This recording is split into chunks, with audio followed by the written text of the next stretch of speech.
may maganda pa ba sa hapong ito?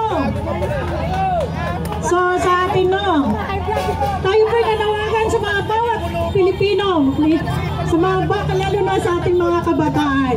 Hindi po ito usapin ng grupo-grupo, kundi po usapin natin bawat Pilipino. Dahil po, unang-una po, tayo po'y kumakain sa araw-araw. Mayroon po tayong VAT. Tayo po'y nagbabayad, nagtatrabaho. Kinakaltasan din tayo ng ating tax. Sarili na lang nating bahay, nagbabayad pa tayo ng amilyar. Sarili nating contribution sa PhilHealth, saan napunta? Binabalik ba? Binalik daw na kahapon. Babalik. Binalik na daw. Uso na bang balikan? Pero Uso na ba kayong balikan? Di po ba? So sarili na lang pondo ng mamamayang Pilipinong individual, may 20% tax. Ano yon? Lokohan na tayo. Niloloko na tayo ng gobyernong ito. Tama po ba? Tama po. Tayo na po ang niloloko ng bawat opisyal sa Malacanang. Diba? Nanawagan ng ating Pangulo na lumabas para makilahok dito at ipakita ang galit sa mamayang Pilipino sa gobyerno.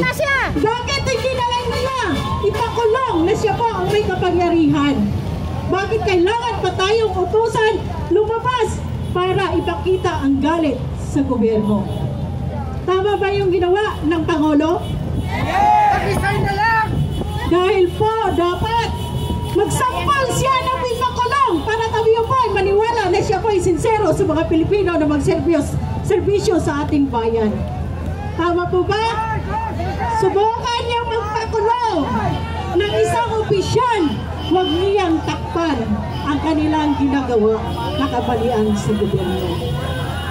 Hindi na po tayo naniwala sa ilang investigasyon dyan sa Kamara at sa Senado.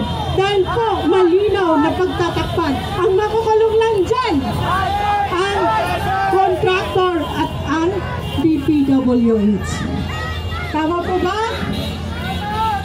Dapat tayo magsalita, ipahayag kung nasaan napunta ang VAT, tax ng taong bayan. Hindi po ito usapin ng anuman kundi ang ating mga karapatan bilang isang Pilipino. Masakit sa atin, di po ba, na tayo po'y niluluko ng gobyernong ito, pinasakay at pinapaniwala na kasi tayo'y pagkukuran sa tamang. Anong gusto natin? Marcos resign! Marcos resign! Marcos resign! Marcos resign! Marcos resign! Nangyayos ko lang sa kabataan! Kayo po ang unang ninakawan dito sa ating bayan. Dahil po, hindi pa lang pa kayo nagkaanak, may utang na kayo ang inyong mga anak. Di po ba? Uutang na naman tayo ulit. Para saan? Dagdag bayaran. Nagkinawa pa tayo lahat? Mga Pilipino sa inuutang ng gobyerno? Hindi po. Sila lang po ang nakinabang. Bakit kaya nila magpakulong at dalhin sa ibang nayon o country? Sa hindi nila kayang ibalik si Saldico at dalhin dito para managot sa pira ng kaban ng bayan. Bakit di nila kayang kitapin at dalhin ibalik sa Pilipinas? Anong mayroon? Takipan na ba? Takipan na ba ang pangyayari sa gobyerno? Dapat managot ang may sala sa kaban ng bayan. Dapat tayo lahat magkaisa, hindi po usapin ito ng bawat anuman, kundi bawat Pilipino ang usapin ito. Usapin natin ito sa ating mga tax na ninakaw sa atin. Mga bayan ko, magising na tayo, magkaisa. Hindi lang ikaw, ako, tayong lahat ang makinabang. Tayong lahat dapat ang paglingkuran.